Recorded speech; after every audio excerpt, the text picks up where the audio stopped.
আসসালামু আলাইকুম, শুভ সকাল জানাচ্ছে সবাইকে আর আমন্ত্রণ জানাচ্ছে সংবাদ পর্যালোচনা ভিত্তিক আরটিভির নিয়মিত আয়োজন নিটল টাটা আজ পত্রিকা অনুষ্ঠানের সঙ্গে আছে আমি লুৎফর রহমান। দর্শক, এই অনুষ্ঠানের মাধ্যমে আমরা দেশের উল্লেখযোগ্য জাতীয় দৈনিকের অন্যতম শিরোনামগুলো আপনাদের জানানোর চেষ্টা করি, একই সঙ্গে খবরের পেছনের খবর তা নিয়ে বিশ্লেষণ শুনি। সংবাদ বিশ্লেষণে আজ আমাদের সঙ্গে যোগ দিচ্ছেন TVN 24-এর প্রধান সম্পাদক নাজমুল আশরাফ। আশা ভাই, ভালো আছেন আপনি? জি ভালো, আপনি ভালো আছেন? জি ভালো আছি, স্বাগত জানাচ্ছি আপনাকে। ধন্যবাদ। দর্শক, আমরা আলোচনায় যাব, তবে তার আগে দেশের প্রধান কয়েকটি জাতীয় দৈনিকের শিরোনামগুলো একটু দেখে নেব। আজকে শুরু করছি দৈনিক ইত্তেফাক দিয়ে। এবার জিএসসি জেডিসি পরীক্ষা বাতিল, 3 অক্টোবর পর্যন্ত বন্ধ শিক্ষা প্রতিষ্ঠান, মূল্যায়ন পদ্ধতি নিয়ে প্রস্তাব তৈরির নির্দেশ শিক্ষামন্ত্রীর।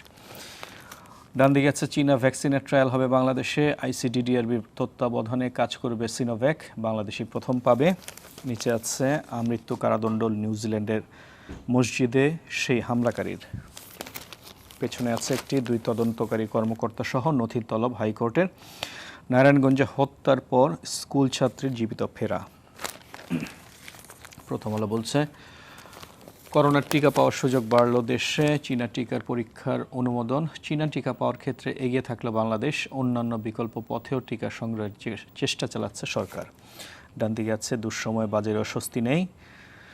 করোনাকাল, একদিকে মানুষের আয় কমেছে, অন্যদিকে বেড়েছে জীবনযাত্রার ব্যয়, মানুষকে স্বস্তি দিতে সরকারি উদ্যোগ বাড়ানোর তাগিদ। নিচে আছে অভিনব বিপণন, চেয়ারম্যান এমডি সহ ভ্যালির ব্যাংক হিসাব জব্দ। পেছনে আছে বাস মিনিবাস চলাচলে আসছে নতুন সিদ্ধান্ত, গণপরিবহন কোথাও ভাড়ার তালিকা নেই, তাই আগের ভাড়া কতটা মানা যাবে সেই শঙ্কা প্রকাশ করেছেন অনেকে। যুগান্তর বলছে, টেকনাফে ক্রসফায়ারের ঘটনায় মামলা, জলিল হত্যায় আসামি প্রদীপ, এপিএনের আরও 2 সদস্যের স্বীকারোক্তিমূলক জবানবন্দি, আদালতে নিঃশর্ত ক্ষমা প্রার্থনা রামু থানার ওসির। ডান দিকে আছে প্রতিটি ঘরে 2021 সালের মধ্যে বিদ্যুৎ, প্রধানমন্ত্রী শেখ হাসিনা বলছেন। নিচে আছে হাইলাইটসে বলা আছে, বিদ্যুৎ সাশ্রয়ী হওয়ার আহ্বান, ভর্তুকি সব সময় দেওয়া সম্ভব নয়। পেছনে আছে পিকে হালদারের জালিয়াতি, ফার্স্ট ফাইন্যান্সের 1118 কোটি টাকা লুট। প্রতিষ্ঠানটির মোট ঋণের 65% গেছে পিকে হালদার ও তার স্বজনদের পেটে। ঋণ গ্রহীতা ভুয়া প্রতিষ্ঠানগুলোর গুরুত্বপূর্ণ পদে নিজের লোক বসিয়ে জালিয়াতি গোপন রাখেন পিকে হালদার। কালের কণ্ঠ বলছে, মিরপুরের ধুন্ধুমার চাঁদাবাজি, বিদেশ ও কারাগার থেকে শীর্ষ অপরাধীদের অপকর্ম, টাকা তুলে মাঠের অর্ধশতক ক্যাডার। ডানে আছে করোনাকালে হঠাৎ ভোটের হওয়া, মনোনয়ন পাওয়াই বড় চ্যালেঞ্জ, টিকিট পেতে প্রতিযোগিতা, 5টি আসনে উপনির্বাচন। নিচে আছে করোনা ভাইরাস, নেমে লাপাত্তা 4 লাখ বিদেশ ফেরত, দেশে ঢুকছেন 8,61,963 জন, কোয়ারেন্টিনে করেছেন 4,88,823 জন। প্রতিদিন প্রায় অর্ধেক যাত্রী থাকছেন হিসাবের বাইরে।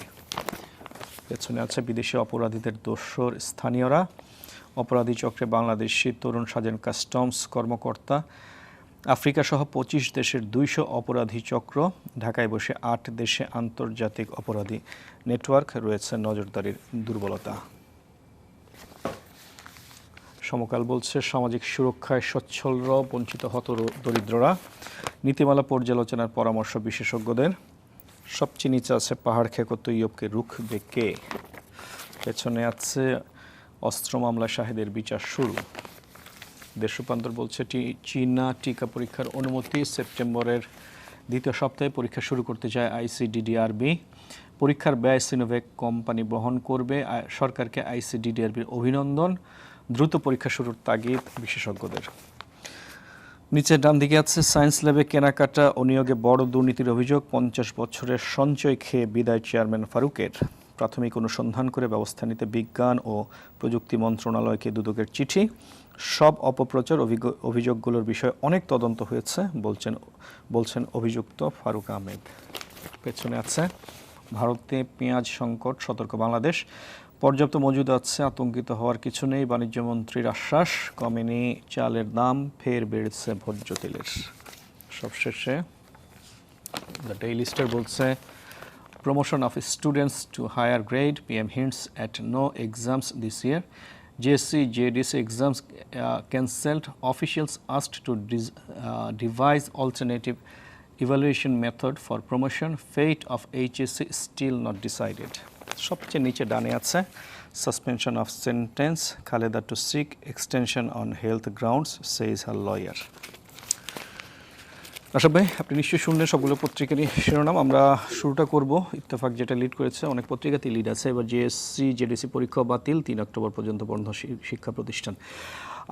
সরকারের যে কয়টি মন্ত্রণালয় আছে, আমরা দেখতে পাচ্ছি যে শিক্ষা মন্ত্রণালয় এখন পর্যন্ত শিক্ষার্থীদের জীবনের কথা চিন্তা করে, তাদের ঝুঁকির কথা চিন্তা করে তারা কিন্তু সঠিক পথেই হাঁটছে। এখন পর্যন্ত তারা শিক্ষার্থীদের জীবনটাকেই বড় বিবেচনা করে পদক্ষেপগুলো নিচ্ছে। একই চিন্তা করে কিন্তু স্বাস্থ্যবিধি মেনে সরকার অন্যান্য বিষয়গুলো, অন্যান্য মন্ত্রণালয়গুলো খুলে দিয়েছিল এবং সব কিছু কিন্তু খুলে দিয়েছে, কিন্তু সেখানে কিন্তু আমরা কোনো স্বাস্থ্যবিধি মানতে দেখি না, যার ফলে মৃত্যুর হার বা মৃত্যুর সংখ্যা গত 1 সপ্তাহ ধরে 40-এর উপরে রয়ে গেছে। শনাক্তের হার নিয়ে অনেকের মনে প্রশ্ন আছে, আমি জানি না আপনার মনে প্রশ্ন আছে কিনা। তো একই দেশে দুই ধরনের বিষয়টি হচ্ছে কেন? আপনি হয়তো মন্ত্রণালয় ভিত্তিক বলছেন যে স্বাস্থ্য মন্ত্রণালয় এই ধরনের সিদ্ধান্ত নিয়েছে, তো শিক্ষা মন্ত্রণালয় সেই ধরনের সিদ্ধান্ত নিয়েছে। আসলে করোনা মহামারী নামক যেই সংকটটি, যেই মহামারীটি আমরা মোকাবেলা করছি, তার সাথে কিন্তু গোটা দেশ, গোটা রাষ্ট্র, গোটা সমাজ সবাই জড়িত কোনো না কোনো ভাবে, কেউ প্রত্যক্ষ হবে, কেউ পরোক্ষ হবে। যদি বলেন যেহেতু এটি মহামারী, যেহেতু এটি একটি রোগ, যেহেতু এটি একটি ভাইরাস, এটা চিকিৎসার ব্যাপার, স্বাস্থ্যের ব্যাপার, মানুষের জীবনের ব্যাপার, সেদিক থেকে চিন্তা করতে গেলে স্বাস্থ্য মন্ত্রণালয় হচ্ছে সরাসরি জড়িত এবং সবচেয়ে গুরুত্বপূর্ণ ভূমিকা রাখে এবং সবার চেয়ে এগিয়ে থাকে। মানে স্বাস্থ্য মন্ত্রণালয়ের নেতৃত্বে বাদবাকি মন্ত্রণালয়গুলো এবং গোটা সরকার কাজ করবে, বা গোটা সরকারকে নিয়ে গোটা দেশ কাজ করবে।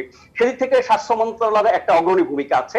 স্বাস্থ্য মন্ত্রণালয়ের যে সিদ্ধান্তগুলো আমরা অতীতে বিভিন্ন সময় দেখেছি, বা স্বাস্থ্য মন্ত্রণালয়ের বাইরে গিয়েও সরকারের যেসব প্রশাসনিক সিদ্ধান্তের কথা আমরা জেনেছি, সেটি কোনটি মন্ত্রী পরিষদ বিভাগ থেকে এসেছে, কোনটি জনপ্রশাসন মন্ত্রণালয় থেকে এসেছে, কোনটি সরাসরি আপনার সরকার প্রধানের দপ্তর থেকে এসেছে। এইভাবে আমরা এই সিদ্ধান্তগুলো দেখেছি। ফলে গত প্রায় 6 মাসে আমরা মহামারী মোকাবেলায় সরকারের যেসব সিদ্ধান্ত দেখেছি, সেই সিদ্ধান্তগুলোর অনেকগুলো নিয়ে অনেক সমালোচনা আছে, অনেকগুলো প্রশংসিত হয়েছে। যে সিদ্ধান্তগুলো সময় উপযোগী, বিজ্ঞানসম্মত, যুক্তিসঙ্গত এবং সারা বিশ্বের যা কিছু হচ্ছে এবং সারা বিশ্বের অন্যান্য দেশ যা কিছু করছে, মহামারী বিশেষজ্ঞরা, করোনা বিশেষজ্ঞরা, চিকিৎসা বিশেষজ্ঞরা, গবেষকরা যা কিছু বলছেন, তার আলোকে বিচার করলে সরকারের অনেকগুলো ভালো সিদ্ধান্তের কথা আমরা জানি, যেগুলো নিয়ে অনেক প্রশংসিত হয়েছে। আবার অনেকগুলো ভুল সিদ্ধান্ত বা অসময়োপযোগী সিদ্ধান্ত অথবা সিদ্ধান্তহীনতা অথবা এক এক সময় এক এক সিদ্ধান্ত, এই বিষয়গুলো আমরা দেখেছি। আপনি তার জন্য সরাসরি স্বাস্থ্য মন্ত্রণালয়কে দায়ী করতে পারেন, যেহেতু এরা হচ্ছে লিড মিনিস্ট্রি, নেতৃত্বে থাকা মন্ত্রণালয়। কিন্তু স্বাস্থ্য মন্ত্রণালয় বা স্বাস্থ্য মন্ত্রী কি সিদ্ধান্ত নেন? নিশ্চয়ই না। এটি গোটা সরকার নেয়, সরকার প্রধান নেয়, প্রধানমন্ত্রী নেন, তার সাথে যারা উপদেষ্টা আছেন, প্রশাসনের লোকজন আছেন, তারা সবাই মিলে নেয়। সেই হিসেবে আপনি গোটা সরকারের সিদ্ধান্ত বলতে পারেন। এবার আসি, আপনি যেটি বলছিলেন যে শিক্ষা সংক্রান্ত যে সিদ্ধান্তটি সরকার নিয়েছে, এটা খুবই দারুণ, খুবই চমৎকার, খুবই সময় উপযোগী, খুবই বিজ্ঞানসম্মত। কারণ এটি গোটা বিশ্বে হচ্ছে। আপনি দেখেন যে জীবনযাত্রাকে স্বাভাবিক করার জন্য বা পশ্চিমা বিশ্বে যেটাকে তারা রিওপেনিং বলে, আবারও সচল করা, আমরা বলছি যে আস্তে আস্তে খুলে দেওয়া বা স্বাভাবিক জীবনে ফিরে যাওয়া, অথবা করোনা মহামারীর সাথে খাপ খাইয়ে ঘরে বাইরে সব ধরনের কাজকর্ম করা, যেই ভাষায় বলি না কেন, এই কাজটি পশ্চিমা বিশ্বে যেভাবে হচ্ছে, তার মধ্যে অনেক রকমের ত্রুটি বিচ্যুতি থাকে, কিন্তু মোটা দাগে তারা কিন্তু অন্য সব খাত আস্তে আস্তে খুলে দিয়েছে বা সচল করেছে। কখন করেছে? যখন সংক্রমণ একেবারেই কমতির দিকে, প্রতিনিয়ত কমছিল এবং টানা 12 দিন যখন কমতে থাকে, তখন 2-4-5% মধ্যে এসে ঠেকে, তখন আস্তে আস্তে সবকিছু সচল করে। এবং সচল করার ক্ষেত্রে কিন্তু বিভিন্ন খাত বিবেচনা করা হয়। এখন খাবারের দোকান, ইলেকট্রনিকের দোকান নিশ্চয়ই সমান গুরুত্ব পাবে না। ফলে যেগুলো অগ্রাধিকার পাওয়ার কথা, সেগুলোকে অগ্রাধিকার দিয়ে নানান শর্তে এগুলোকে খুলে দেওয়া হয়েছে, সচল করা হয়েছে। নিয়োগ হচ্ছে সবচেয়ে আদর্শ উদাহরণ এদিক থেকে। এখন আপনি বলি, নিয়োগ সহ গোটা আমেরিকাতে বা আপনার ইউরোপের বিভিন্ন দেশে এখন পর্যন্ত যেটি নিয়ে বিতর্ক এবং সমাধান হয়নি, বিশেষজ্ঞরা বলছেন সেটি হচ্ছে শিক্ষা খাত। যে কোনো একটা দেশের গোটা জনগোষ্ঠীর একটা বড় অংশ কিন্তু শিক্ষার সাথে জড়িত। এটা প্রাইমারি স্কুল, মাদ্রাসা, হাই স্কুল, কলেজ, বিশ্ববিদ্যালয়, সরকারি, বেসরকারি, শিক্ষক, শিক্ষার্থী, কর্মকর্তা, কর্মচারী, প্রশাসন, মালিক, সবকিছু মিলে যদি ধরেন, শিক্ষা অনেক বড় একটি খাত তার সাথে যুক্ত অনেক বেশি মানুষ, এবং সেই খাতের ব্যাপারে যদি সঠিক সিদ্ধান্ত না নেওয়া হয় তাহলে কি বিপদ হতে পারে তার বহু উদাহরণ আমেরিকা এরই মধ্যে ঘটেছে। তারা বহু জায়গায়, বহু স্টেটের সরকার বা গভর্নররা এরকম বিশ্ববিদ্যালয়, স্কুল, কলেজ খুলে দিয়ে আবার বন্ধ করেছে। কেন? সংক্রমণ বেড়ে গেছে, পরিস্থিতি খারাপ হয়েছে, বিশেষজ্ঞদের কথা তারা শোনে নাই, ফলে এগুলো বন্ধ করতে হয়েছে। একটি বিশ্ববিদ্যালয়, স্কুল বা কলেজ যখন খুলে দেওয়া হয়, যতই নিয়ম কানুন বেঁধে দেন না কেন সেটি নিয়ন্ত্রণে রাখা সম্ভব না। আর শিক্ষার্থী যাদেরকে আমরা বলছি, সেটা স্কুলের হোক আর বিশ্ববিদ্যালয়ের হোক, এই বয়সের ছেলে মেয়েদেরকে একেবারেই নিয়ন্ত্রণ করা খুব কঠিন। ক্যাম্পাসের ভেতরে আপনি বিভিন্ন নিয়ম কানুন মানতে বাধ্য করতে পারেন, ক্যাম্পাসের বাইরে গেলে তো সেটা হবে না। এসব কারণে আমেরিকার মতো দেশে, এমনকি ইউরোপের কোন কোন দেশে শিক্ষা প্রতিষ্ঠান খুলে আবার বন্ধ করা হয়েছে। তার মানে হচ্ছে করোনা ভাইরাস মহামারী যে পর্যায়ে আছে, এই পর্যায়ে শিক্ষা প্রতিষ্ঠান খুলে দেওয়া মোটেও উচিত না। এত বড় একটা খাত, এত মানুষ জড়িত, বাচ্চা কাচ্চা থেকে শুরু করে অনেকে যুক্ত, তাদেরকে নিয়ন্ত্রণ করা না গেলে কিন্তু মহামারীর ভয়াবহ অবস্থা তৈরি হবে। এরই মধ্যে আমরা অন্য খাত খুলে দেওয়ার কারণে যেসব আশঙ্কার কথা বলছি, তার সাথে একটা বড় আশঙ্কা এবং বিপদ যুক্ত হতো, সেটি সরকার করে নাই। খুব ভালো, খুবই উপযুক্ত, খুবই বৈজ্ঞানিক সিদ্ধান্ত নিয়েছে। আমি মনে করি এই জায়গায় সরকারকে অবশ্যই ধন্যবাদ দিতে হবে। যারা উস্কানি দিয়েছিল পরীক্ষা নেওয়ার জন্য, খুলে দেওয়ার জন্য, সীমিত পরিসরে হ্যান ত্যান, তাদের উস্কানিতে যে সরকার উস্কিত হয় নাই, সেজন্য সরকারকে ধন্যবাদ দেওয়া উচিত। জি, অনেক ধন্যবাদ। এবার একটু আমরা আশার দিকে চোখ ফেরাই, চীনা টিকার দিকে আর কি। চীনা ভ্যাকসিনের ট্রায়াল হবে বাংলাদেশে, আইসিডিডিআরবি তত্ত্বাবধানে কাজ করবে সিনোভ্যাক, বাংলাদেশে প্রথম পাবে বলছে দৈনিক ইত্তেফাক। প্রথম আলো বলছে করোনার টিকা পাওয়ার সুযোগ বাড়লো দেশে, চীনা টিকার পরীক্ষার অনুমোদন, চীনা টিকা পাওয়ার ক্ষেত্রে এগিয়ে থাকলো বাংলাদেশ, অন্যান্য বিকল্প পথেও টিকা সংগ্রহের চেষ্টা চালাচ্ছে বাংলাদেশ। সবগুলো পত্রিকাতেই আছে এবং সেটা মোটামুটি আজকে লিড নিউজ হিসেবে আছে। কতটা আশাবাদী আপনি? সারা বিশ্বে কিন্তু আপনার এই ভ্যাকসিন বা টিকা আবিষ্কারের চেষ্টা করা হচ্ছে। ছোট বড় বিভিন্ন প্রতিষ্ঠান, গবেষণা প্রতিষ্ঠান, স্বাস্থ্য প্রতিষ্ঠান, হাসপাতাল, বিশ্ববিদ্যালয়, চিকিৎসা বিশ্ববিদ্যালয় এবং পেশাদার যত গবেষক আছেন তারা সবাই কাজ করছেন। সারা বিশ্বে এখন পর্যন্ত 200-রও বেশি এরকম গবেষণা চলছে।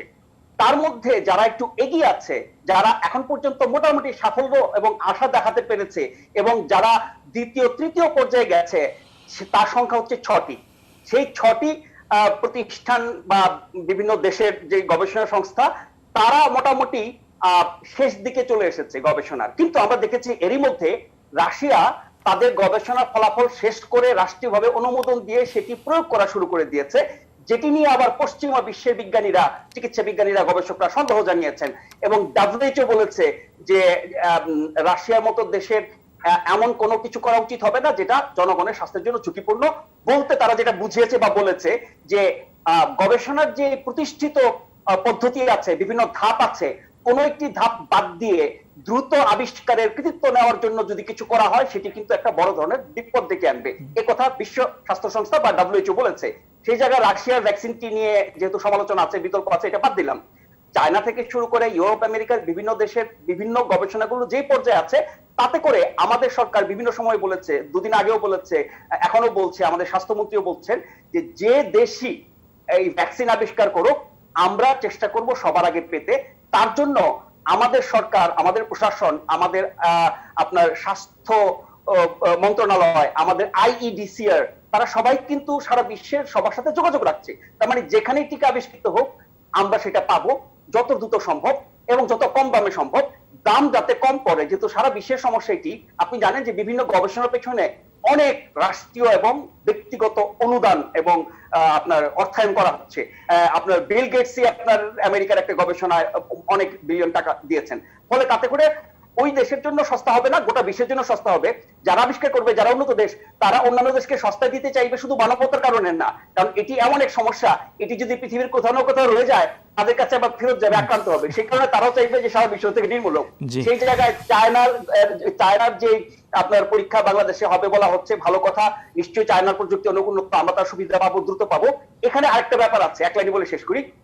চায়নার এই সহযোগিতা, চায়না আমাদের বন্ধুপ্রতিম দেশ, চায়নার সাথে আমাদের বহু মাত্রার বাণিজ্যিক এবং কূটনৈতিক, রাজনৈতিক এবং ব্যবসা বাণিজ্যিক সম্পর্ক আছে। বাংলাদেশের চায়নার জিনিসপত্র অভাব নয়, আমরা জানি। অনেক কিছু আমরা আমদানি করি, কিছু রপ্তানি করি ইত্যাদি।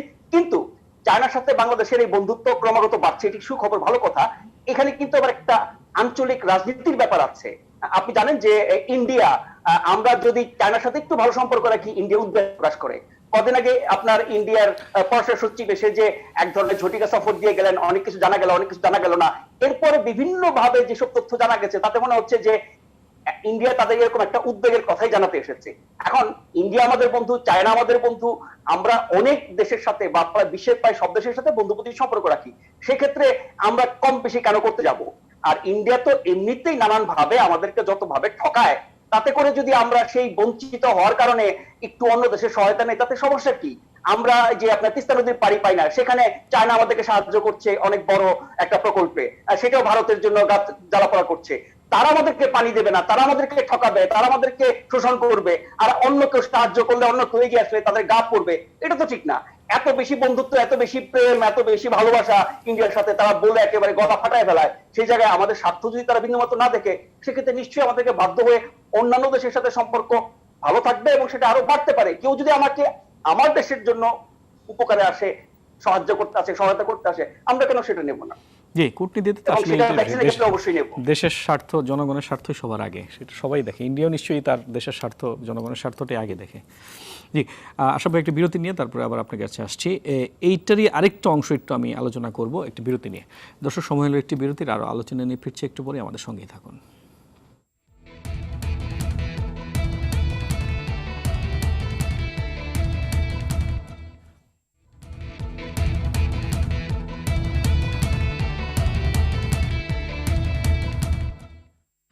দর্শক, বিরতির পর আবারও স্বাগত জানাচ্ছে আমাদের নিয়মিত আয়োজন নিটল টাটা আজ পত্রিকা অনুষ্ঠানে সংবাদ বিশ্লেষণ। আমাদের সঙ্গে আছেন TVN24 এর প্রধান সম্পাদক নাজমুল আশরাফ। আশরাফ ভাই, যেটা আপনি আলোচনা করছিলেন যে চীনা টিকা, আমি বলছিলাম যে একটি অংশ একটু আলোচনা করব। প্রথম হলো হাইলাইটসে যেটা বলা আছে, টিকা কেনার জন্য 850 কোটি টাকার একটি প্রকল্প তৈরির কাজও চলছে। আমরা তো আসলে ঘর পোড়া গরু সিঁদুরে মেঘ দেখলে আসলে আমরা ভয় পাই। যেটা আমরা স্বাস্থ্য সুরক্ষা সামগ্রী নিয়ে যে কেলেঙ্কারিটা দেখলাম, এক্ষেত্রে যদি এরকম কিছু হওয়ার, বাংলাদেশে তো আসলে ওই আশঙ্কাটাই সবার আগে আসে, যে কোনো বিষয়ে নেয়ার আগে দুর্নীতির কথাটাই মাথায় আগে আসে। সেক্ষেত্রে এখানে কি আরো বেশি নজরদারি? আশঙ্কা তো থাকবেই, কারণ এই চরম বিপদের মধ্যে আমরা দেখেছি যে সুরক্ষা সরঞ্জাম নিয়ে কত রকমের জালিয়াতি হয়েছে। এখন যেটি সরকারের সাথে সরকারের চুক্তি হতে যাচ্ছে টিকা দেওয়ার ব্যাপারে, চায়না যদি আবিষ্কার করতে পারে এবং সেটি যদি সফল হয়, পরীক্ষিত হয়, সেক্ষেত্রে আমার ধারণা এটা সরকারি ভাবেই আসবে। XYZ কে অনুমোদন দিয়ে বা আপনার আমদানি করার সুযোগ দিয়ে, টেন্ডার দিয়ে তাদের মাধ্যমে আনালে পরে সেই সমস্যা, দুর্নীতির সুযোগ কিন্তু থেকেই যাবে। আর টিকা বা ওষুধের মতো এরকম একটি স্পর্শকাতর বিষয়, আমার ধারণা এটি সরাসরি সরকার হ্যান্ডেল করবে এবং সরকারি ভাবে আনা হবে। তারপরে বলতে পারেন যে ভাই সরকারি ভাবে আনা মানে সরকারি লোকজন তো দুর্নীতি করে, তারাও তো করতে পারে কাজটা। নিশ্চয়ই সেখানে সরকারের সর্বোচ্চ পর্যায়ে সর্বোচ্চ নজর রাখা হবে, গুরুত্ব দেওয়া হবে, যাতে এখানে কোনো কেলেঙ্কারি না হয়, কারণ এটা মানুষের জীবনের ব্যাপার। জি, আপনার সঙ্গে আমরা একই আশা রেখে এই আলোচনাটা শেষ করছি। প্রথম আলোরে আরেকটি সংবাদ শিরোনাম, দুঃসময়ে বাজারে স্বস্তি নেই। করোনাকালে একদিকে মানুষের আয় কমেছে, অন্যদিকে বেড়েছে জীবনযাত্রার ব্যয়। মানুষকে স্বস্তি দিতে সরকারি উদ্যোগ বাড়ানোর তাগিদ। তা তো বটেই। দেখেন, গত প্রায় 6 মাস ধরে আমরা যে বাস্তবতার মধ্য দিয়ে যাচ্ছি, আমরা জানি যে সামগ্রিকভাবে কিন্তু আমাদের অর্থনীতির উপরে যে প্রভাব পড়েছে, এবং আমার আপনার প্রত্যেকের ব্যক্তিগত অর্থনীতি যদি ধরি, রাষ্ট্রীয় অর্থনীতি তো বটেই, ব্যক্তিগত অর্থনীতি হিসাব করতে গেলে আমরা কম বেশি সবাই আক্রান্ত হয়েছি। সরকারি চাকরি যারা করেন তাদের ক্ষেত্রে কেবলমাত্র আয় রোজগারের নিশ্চয়তা আছে। যাই হোক না কেন, পৃথিবী উল্টে না যাওয়া পর্যন্ত তারা তাদের মাস শেষে নির্ধারিত সময় বেতন পাবেন। বেসরকারি প্রতিষ্ঠানের ক্ষেত্রে যে প্রভাব পড়েছে, তাতে করে আপনার বেতন সহ অন্যান্য সুযোগ সুবিধার উপরে যে প্রভাব পড়েছে, আপনার নতুন নিয়োগ তো নাই, পুরনো নিয়োগের মধ্যেও যেভাবে ছাঁটাই, লোকজন কমানো, সুযোগ সুবিধা কমানো, এরকম অবস্থা হচ্ছে, সেই জায়গায় তো আপনার মানুষের একটা দুর্ভোগ কষ্ট আছেই। বিভিন্ন রকমের হিসাব হচ্ছে। বেশ কিছুদিন আগে এরকম একটা হিসাব জানানো হয়েছিল করে একটি গবেষণা প্রতিষ্ঠানের পক্ষ থেকে, যে 6 কোটি মানুষ হঠাৎ করে দরিদ্র সীমা বা এক ধাপ নিচে চলে গেছে। এখন নিশ্চয়ই এর প্রভাবে ধনী হয়তো মধ্যবিত্ত হবে, মধ্যবিত্ত গরিব হবে, এরকম বিভিন্ন ধাপে তারা কমবে। এবং এই নিয়ে অনেক আলোচনা আছে। আপনি জানেন যে ঢাকা শহরে থাকতে না পেরে, বাসা ভাড়া দিতে না পেরে, জীবনযাত্রার খরচ মেটাতে না পারে, অথবা চাকরি না থাকার কারণে, বা যারা আপনার অস্থায়ী কাজ করেন, সেই ধরনের কাজ না থাকার কারণে তারা ঢাকা ছেড়ে বাইরে চলে গেছে। এই সব কিছুর মধ্যে সরকারি ভাবে যেসব ত্রাণ সহায়তা, সরকারি যেসব নিয়মিত কর্মসূচির অধীনে সাহায্য সহযোগিতা করা হয়, এটা যথেষ্ট না। এবং সরকারকেও তো নিয়মিত দেশ চালানোর অংশ হিসেবে অন্য সব ধরনের সুবিধার পাশাপাশি তাদেরকে বাড়তি সুবিধা দিতে হচ্ছে। মাঝখানে আবার যোগ হচ্ছে বন্যা, এর আগে একটা ঘূর্ণিঝড় গেছে, তারপরে আপনার ধরেন সরকারের আয় রোজগার কমে গেছে, কারণ বাজেটে আমরা দেখছি অনেক জায়গায় কর ছাড় দেওয়া হয়েছে। সবকিছু মিলিয়ে এটা একটা জাতীয় সমস্যা, গোটা দেশের সমস্যা, সবাইকে মোকাবেলা করতে হবে ব্যক্তি পর্যায় থেকে রাষ্ট্রীয় পর্যায় পর্যন্ত। সেই জায়গায় সরকারের দিক থেকে দু রকমের ভূমিকা আছে বলে শেষ করি। একটি হচ্ছে সরাসরি সরকারের সহায়তা, সেটা আর্থিক হতে পারে।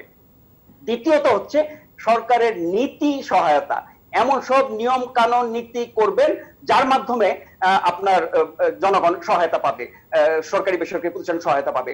আর বেসরকারি প্রতিষ্ঠান টিকিয়ে রাখাও দেশের অর্থনীতির জন্য দরকার। সেই জায়গায় আমরা দেখি যে সরকারের একমাত্র গুরুত্ব আর মনোযোগ হচ্ছে সেই গার্মেন্টস খাত। নিশ্চয়ই গুরুত্ব আছে, অনেক বেশি গুরুত্ব। তারাই কি একমাত্র এবং তারাই কি গোটা দেশের সব? সেই জায়গায় অন্যান্য খাতের ব্যাপারে সরকারের মনোযোগটা নাই। শেষ কথা বলি, আমি আপনি যে খাতে কাজ করি এটির গুরুত্ব ধরেন নিশ্চয়ই যে কোনো গণতান্ত্রিক শিক্ষিত সচেতন মানুষ বুঝবে। একটা রাষ্ট্রের চতুর্থ স্তম্ভ হিসেবে কাজ করে যে গণমাধ্যম, সেই গণমাধ্যমের যে শোচনীয় অবস্থা, সেখানে সরকার কি সহায়তা করতে পারে না? এটা কি রাষ্ট্রের দায়িত্ব না? রাষ্ট্রের প্রয়োজন এটা করা উচিত না? গণতন্ত্রের স্বার্থে, আইনের শাসনের স্বার্থে এটা করা উচিত না? সেখানে কিন্তু সরকার একেবারে নির্বিকার।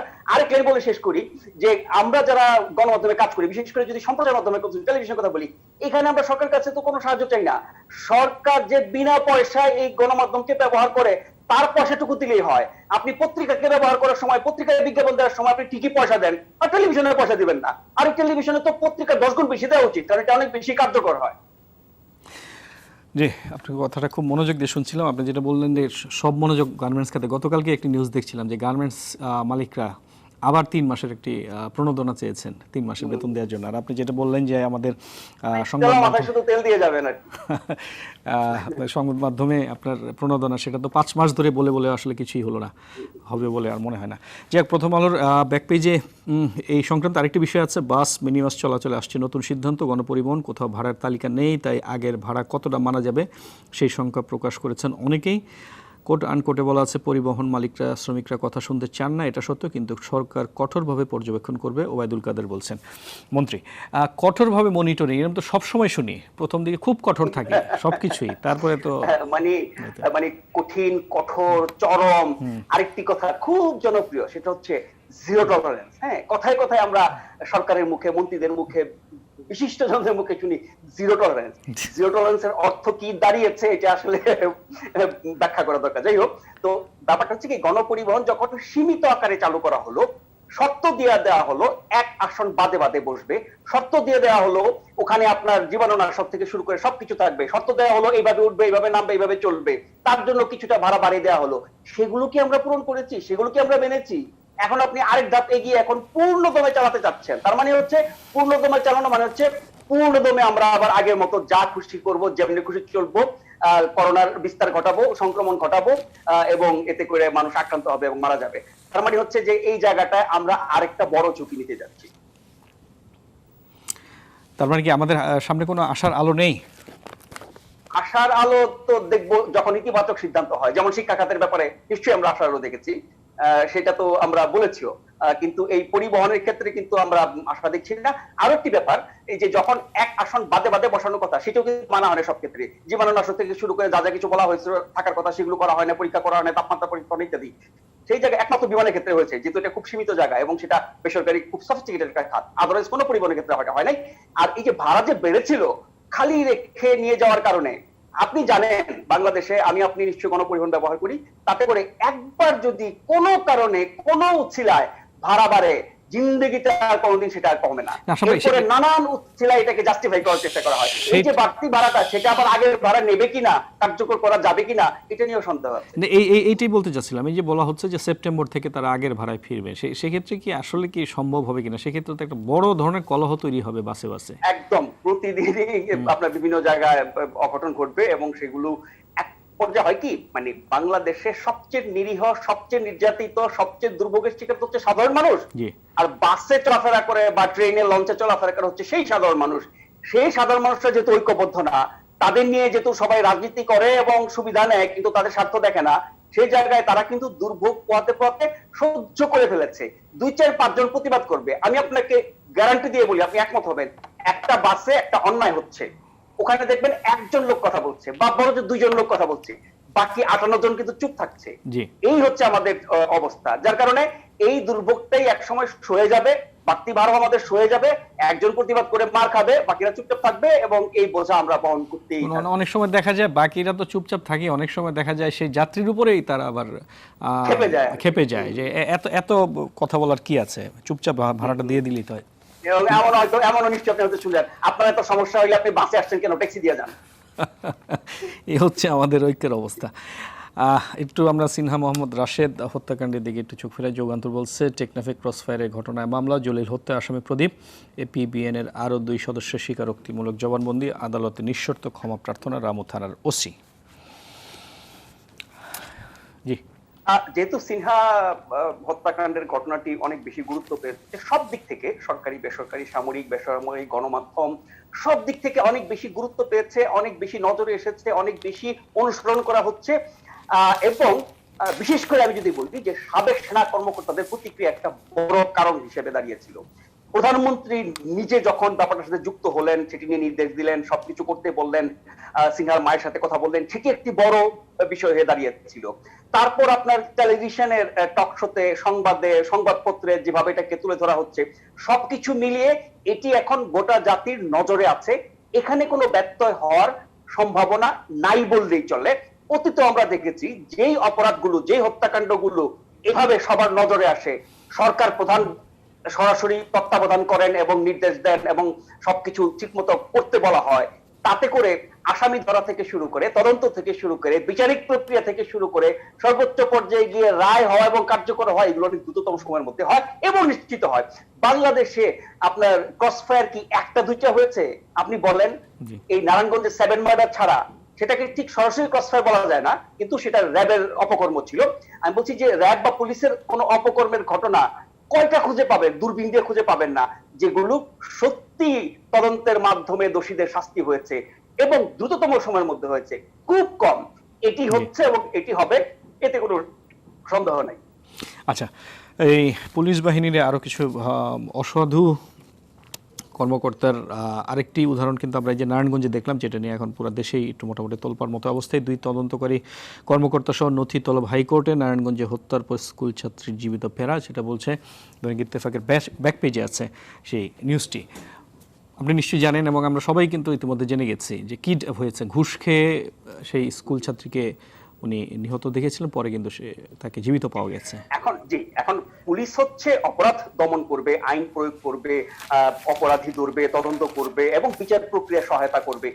সেই পুলিশ যখন উল্টা কাজ করে, পুলিশ নিজে যখন অপরাধ করে, তখন তো মানুষ পুলিশের কাছে আর কি আশা করে বা কি ভরসা পাবে?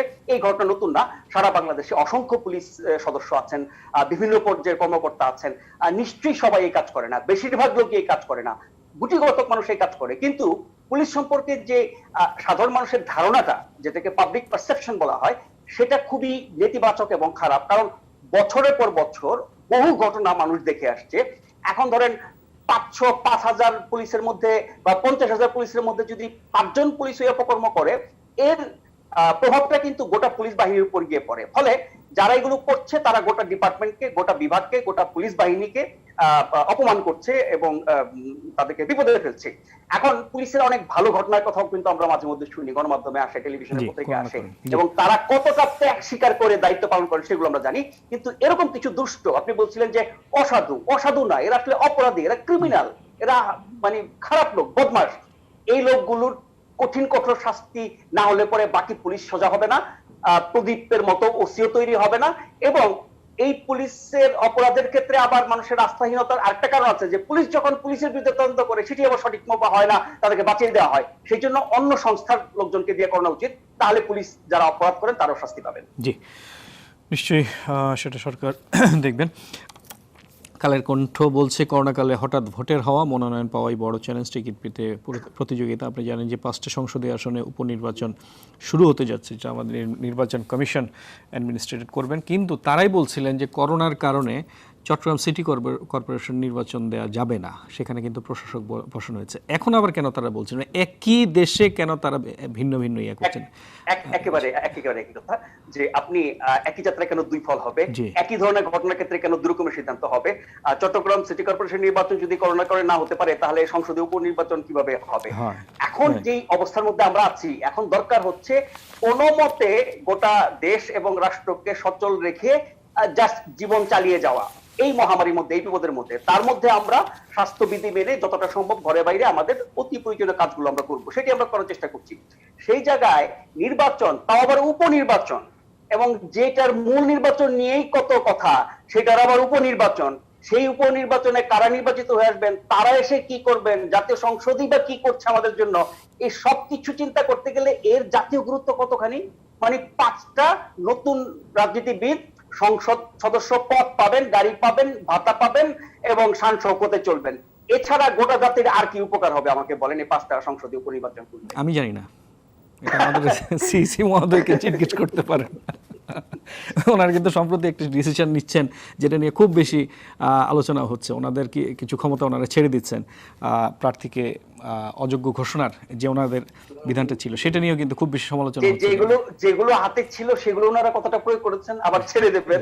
তার মধ্যে আবার 5 জনের কমিশনের মধ্যে একজন থেকে সবসময় বিরোধিতা করেন, এবং উনি বিরোধিতা যেগুলো করেন অধিকাংশ ক্ষেত্রেই সেগুলো খুবই যৌক্তিক। কিন্তু ওনার বিরোধিতার ধরনটাতে মনে হয় উনি 5 জনের কমিশনের মধ্যে 4 জন সরকার, উনি বিরোধী দল, এবং উনি যেহেতু বিএনপির মনোনীত ছিলেন সেই হিসেবে উনি সবসময় একটা বিরোধী দলীয় ভূমিকা পালন করেন। এবং একটা নির্বাচন কমিশনের মতো স্পর্শকাতর একটি কমিশনের একজন গুরুত্বপূর্ণ সদস্য হয়ে উনি যেভাবে প্রতিবাদগুলো করেন, যেই ধরনের, এটি একেবারে এক ধরনের রাজনৈতিক আচরণ মনে হয়। জাতীয় সংসদের মতো তিনি ওয়াকআউট করেন, নোট অফ ডিসেন্ট দেন, বাইরে এসে বিক্ষোভ করেন, মানে বিক্ষোভ মানে কি প্রতিবাদ জানান, সংবাদ সম্মেলন করেন। এই ধরনের আচরণ কিন্তু আমরা নির্বাচন কমিশনে দেখিনি। নির্বাচন কমিশনের ভিতরে যাওয়ার হবে, তার ফলাফল একজন জানবে। কিন্তু উনি একজন বিরোধী দলীয় নির্বাচন কমিশন হিসেবে যে ভাবমূর্তি তৈরি করেছেন, তাতে করে ওনার গুরুত্বপূর্ণ বক্তব্যগুলো কিন্তু অনেক সময় প্রশ্নবিদ্ধ হয়। সবশেষে একটি বিষয় দিয়ে আমরা আজকের আলোচনা শেষ করব। দেশ রূপান্তর যেটা বলছে, সায়েন্স ল্যাবে কেনাকাটা ও নিয়োগে বড় দুর্নীতির অভিযোগ, 50 বছর সঞ্চয় খেয়ে বিদায় চেয়ারম্যান ফারুকের। প্রাথমিক অনুসন্ধান করে ব্যবস্থা নিতে বিজ্ঞান ও প্রযুক্তি মন্ত্রণালয়কে দুদকের চিঠি, সব অপপ্রচার অভিযোগগুলোর বিষয়ে অনেক তদন্ত হয়েছে, অভিযুক্ত বলছেন। 50 বছরের সঞ্চয় খেয়ে বিদায়, তারপরেই আমাদের টনক নড়ে কেন, থাকতে কেন আমাদের টনক নড়ে না, আমরা জানতে পারি না। এত বছর ধরে যে উনি সঞ্চয় খেয়েছেন, সেটি দুদক সহ সরকারের বিভিন্ন সংস্থা বা গোয়েন্দা সংস্থা, তারা সেগুলো দেখে নাই, জানে নাই। আমরা কিছুটা দায়ী নেই, আমরা তো বিভিন্ন দুর্নীতি অনিয়মের খবর প্রকাশ করি, গণমাধ্যম সেদিকে নজর দেয় নাই। তবে গণমাধ্যমের দোষ দিয়েও লাভ নাই, কারণ প্রতিদিন বড় বড় খাতে যেসব অপকর্ম হচ্ছে, যেসব ঘটনা ঘটছে, সেগুলো পিছনে ছুটে তো আমরা কুল পাই না। আপনার কি বলে, সায়েন্স ল্যাবরেটরির কোন প্রতিষ্ঠানে কে কি করলো সেদিকে যদি ছুটতে হয়, তাহলে তো আমার আপনাকে হাজার হাজার হাজার হাজার রিপোর্টার দিতে হবে, সেটা তো সম্ভব না। সেই জায়গায় এগুলো দায়িত্ব সরকারি সংস্থার, দুদকের, সরকার কর্তৃপক্ষের। এমন কোন ব্যক্তিকে তিনি নিয়োগ দিয়েছেন যিনি 50 বছরের সঞ্চয় খেয়ে ফেলেছেন এবং খেয়ে আবার চলেও গেছেন, তাকে কে নিয়োগ দিয়েছিলেন? তার উপরে কোন তদারকি ছিল না? তার মন্ত্রণালয় কখনো সেটি দেখে নাই? তার বিভাগ থেকে কখনো এই ধরনের কোনো খবর আসে নাই?